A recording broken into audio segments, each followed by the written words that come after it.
Durant ta scolarité, quel élève tu étais? J'étais l'élève dont on disait que j'avais des difficultés, mais je m'accrochais. Et comme je disais tout à l'heure, élève agréable, parce que je suis plutôt discrète. Voilà, je le suis encore. Bon, un peu moins forcément, mais je pense que j'étais même un petit peu timide et c'est mon travail de commercial qui a fait que je suis plus à l'aise maintenant. Mais j'étais quand même une élève discrète. Et la danse aussi, je pense, qui du coup donne un petit peu d'assurance aussi, parce que quand tu montes sur scène, c'est pas rien. Ouais, c'est tout ça cumulé. Mais plutôt sage, je suis quelqu'un qui aime euh, pas faire trop de bruit, qu'on soit content de moi. Donc j'ai toujours l'envie de bien faire. Voilà. Ce qui est encore plus compliqué quand on est dyslexique. Parce que bah, il faut ramer deux fois plus. Comme je dis, moi j'ai bossé deux fois plus que les autres pour avoir péniblement un 10-11 quoi. Donc c'est très frustrant. Voilà. Mais c'est comme ça. Est-ce que tu peux nous rappeler ton cursus? Alors j'ai fait, je suis allée jusqu'en quatrième ou troisième. Non, je suis allée troisième parce que j'ai passé mon bac pro commerce et ensuite je me suis dit que j'allais aller jusqu'au BTS. Alors c'était pas forcément ma volonté, mais ma mère qui m'a poussée, elle a quand même bien fait euh, que j'ai pas eu parce que alors là c'était pour moi c'était l'économie, la philosophie, enfin des choses que j'avais pas du tout étudiées. Après, j'avais de très bonnes notes dans ce que je savais faire, le commercial, voilà, tout ce qui était technique de vente et tout ça.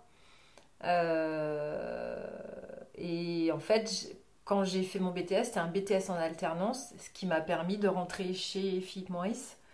Là aussi, c'est incroyable, et d'y rester presque 20 ans. Et en fait, quand on a... C'est un ami à moi de l'époque que je vois plus aujourd'hui, mais qui un jour m'appelle, me dit Laure, si tu veux, j'ai vu qu'il y avait une annonce pour Philippe Maurice, recherche des commerciaux pour l'alternance. Je lui dis, bah écoute, si tu veux, je vais avec toi. C'était sur Paris. Et on va chez une amie à moi qui habitait plein Paris, à côté de l'église Saint-Eustache, je crois. Un petit appartement de 8 mètres carrés. Nous étions trois.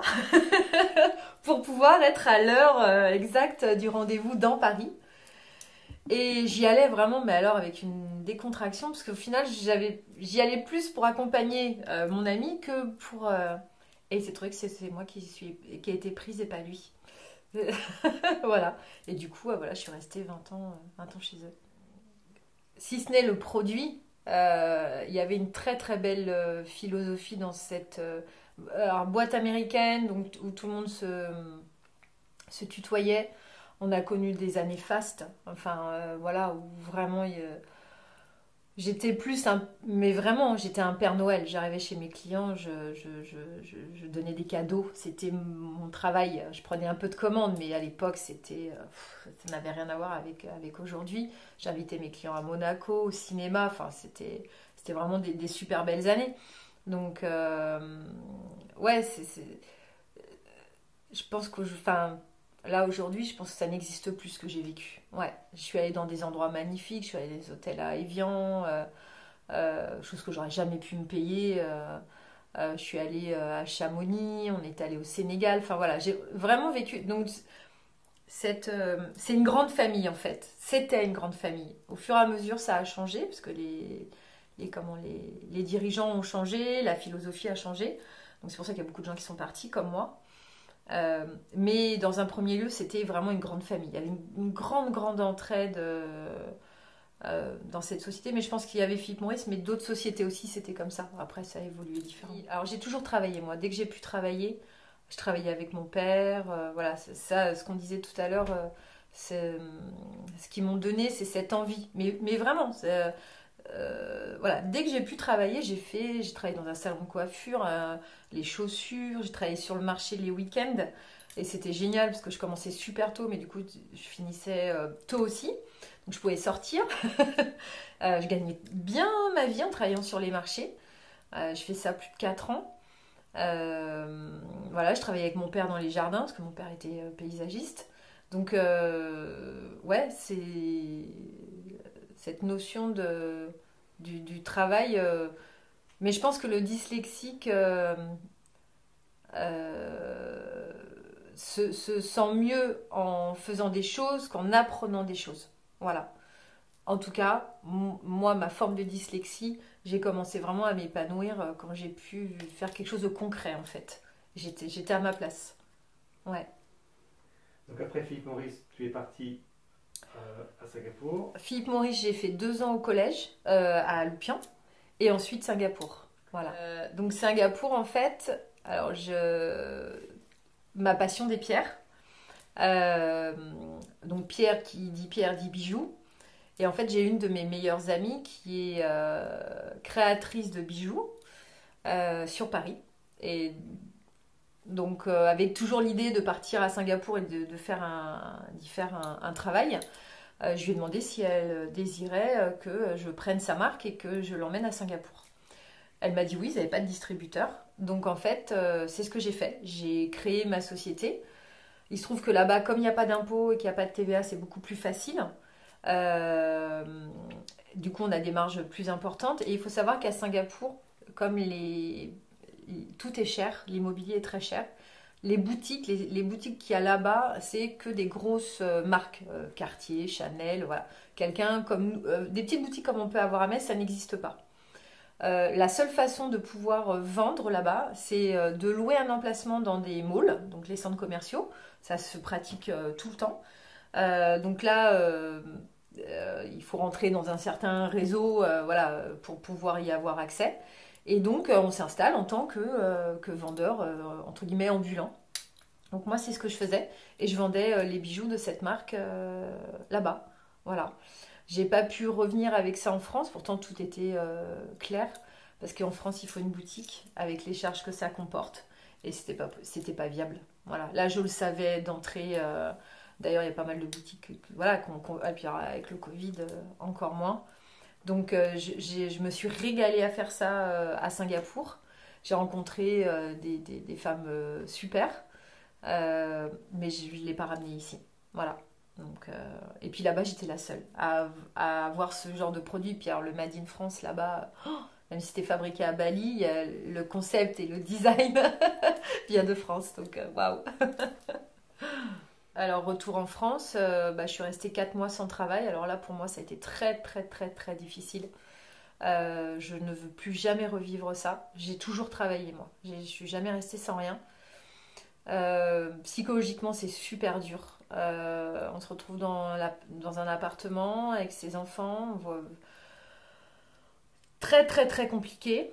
Donc, j'ai pris un premier poste dans ce que je savais faire commercial. Au bout d'1 mois, j'ai pris la décision d'arrêter. C'est pas facile, hein, mais je savais que ça me correspondait pas et la façon qu'ils avaient travaillé ne me correspondait pas. Et, et un ami, je sais plus qui c'est qui me dit, écoute, tu devrais faire une pause dans tes CV et tout ça, il faut savoir poser un peu la tête. Et je vois une annonce, c'était un dimanche, et j'ai dit, bon allez, c'est dimanche, pas grave, mais j'envoie. Et j'ai été prise. C'était une société en fait qui s'occupe de vendre des cartes bancaires chez les buralistes. Donc moi ils m'ont prise tout de suite parce que je connaissais le réseau, voilà, forcément. Il s'est trouvé que, alors ce job, moi je trouvais ça hyper intéressant parce qu'il y avait de la formation client, donc ça, moi, ça m'intéressait beaucoup. Du coup, il n'y a pas ce rapport business, financier, parce que chez Marlboro, il n'y avait pas non plus de, j'avais pas de facturation, j'avais pas de devis, j'avais pas de tout ça. Donc là, ça me convenait tout à fait, sauf que la société a grandi, qu'on nous a donné beaucoup de choses à faire et je m'occupais donc de trouver des nouveaux contrats. Je m'occupais du service après-vente qui n'était donc c'est-à-dire il y en a un à Metz, ça s'appelle Nickel. Donc la carte bancaire, vous allez chez vos buralistes et en 5 minutes vous avez votre carte bancaire. C'était dédié au départ pour les gens qui étaient interdits bancaires. Je me suis retrouvée à faire la maintenance des machines et à faire le suivi client. Le problème, c'est que les outils informatiques ne fonctionnaient pas. Et moi, je me suis retrouvée, et mes collègues aussi, hein, tous autant qu'on est, entre un débitant de tabac qui se retrouve confronté à un client qui ne peut plus aller sur son compte bancaire, et qui appellent la plateforme de chez moi. Et on leur dit, mais non, tout marche bien, monsieur. Sauf que moi, on m'appelait jour et nuit pour me dire, Laure, si tu fais rien, c'est terminé. Et on était donc objectivé sur les gens qu'on rentrait en contrat, plus le suivi. Au bout de 2 ans, j'ai craqué, j'ai dit, je peux plus. Voilà. Donc 600 clients à suivre, juste impossible. Voilà. Et je n'étais objectivée que sur les contrats que je rentrais. Donc le service après-vente n'était pas compté.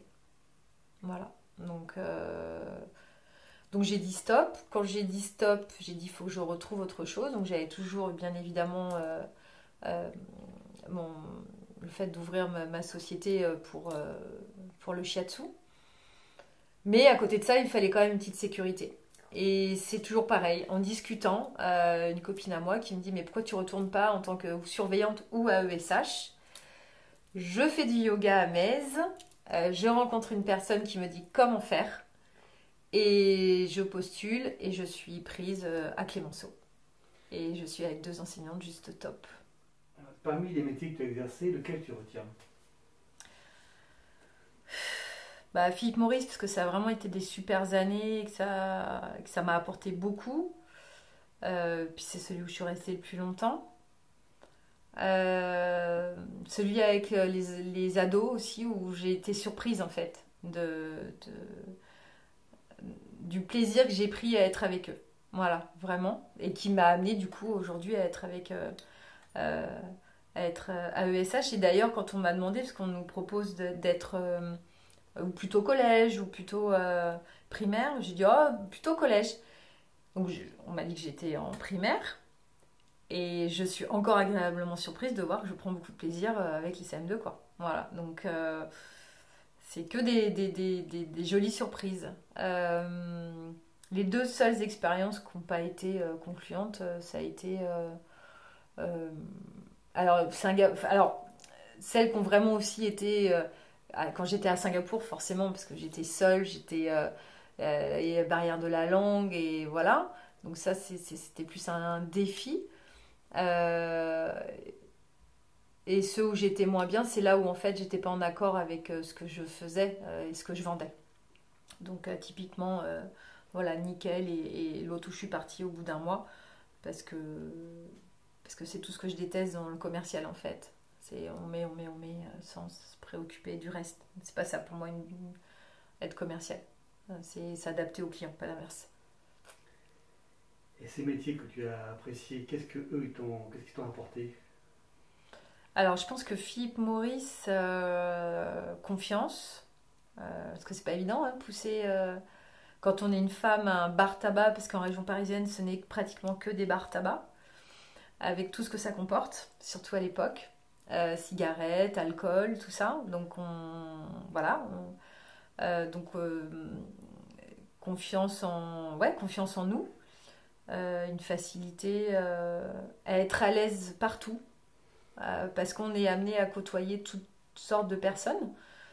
Euh, Ça m'a permis aussi d'aller dans des endroits où je ne serais pas allée toute seule.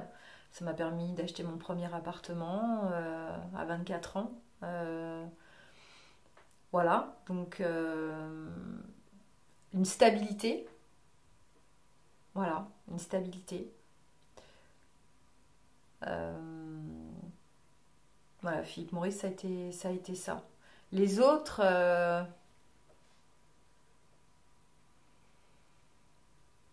je suis sortie de ma zone de confort. Donc j'ai un peu plus choisi ce que j'avais envie de faire dans les autres métiers. Mais toujours une découverte en fait. C'est ce qui est difficile quand on nous demande en 5e ou en 3e qu'est-ce que tu veux faire. C'est compliqué. Parce qu'on ne sait pas, parce qu'on évolue, parce que d'une chose à une autre, moi on m'aurait dit à 30 ans que j'allais travailler dans une école. Non, j'aurais dit c'est pas possible. Donc voilà, ça suit l'évolution. Mais voilà, chacune amène une autre. Est-ce que tu peux nous raconter un moment de grande satisfaction professionnelle? Singapour, où j'ai tout créé. Là, c'était de la vente pure. Je choisissais mes modèles. Je faisais mes présentations sur les tables. J'ai pris beaucoup de plaisir avec ça. J'ai rencontré des gens, j'ai appris une langue que je connaissais pas. Euh, ouais, j'ai rencontré des gens que j'aurais jamais rencontrés autrement. Et ça, c'est une vraie satisfaction. D'avoir réussi quelque chose si loin, sans parler la langue au départ. Euh, c'est ma satisfaction personnelle. C'est pour ça que je dis que même si la fin de cette histoire, elle s'est pas forcément bien terminée, on en ressort forcément toujours plus grand. Voilà. Quand je cherchais du travail, je disais aux gens, mais quand vous êtes à 60 000 km de chez vous, vous n'avez plus aucun repère, parce que vraiment c'est un pays où on n'a plus aucun repère, mais pour tout, pour faire les courses, pour se déplacer, pour tout. Euh, Plus rien n'est impossible. Voilà. Plus rien n'est impossible. Donc ouais, c'est une vraie fierté, ouais. Mm. Si je te demande, qu'est-ce qu'être commercial?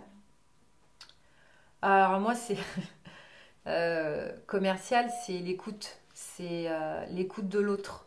C'est l'échange. C'est pour ça que je n'ai jamais postulé pour des métiers où pour aller faire de la vente pure. J'ai jamais fait de la vente pure. Moi, si je suis rentrée dans le commercial, c'est que je savais pas ce que je voulais faire. Donc ma mère m'emmenait dans un CDI. J'ai fait des tests et ce qu'il en est ressorti, c'est la communication. Et ce que j'ai eu, pourtant je me sens pas quelqu'un qui aime parler, mais voilà, l'échange avec l'autre. Moi, c'est ça qui me nourrit.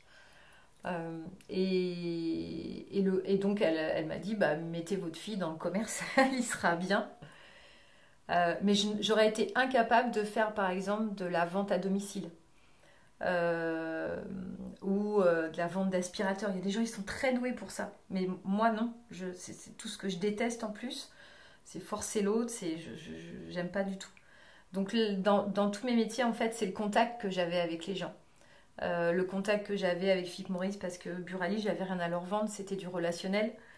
Le collège, la relation que j'avais avec les élèves. Et là, quand j'étais dans les bijoux, quoi de plus satisfaisant que d'avoir quelqu'un qui vient et qui trouve son bonheur avec une petite pierre et voilà. Donc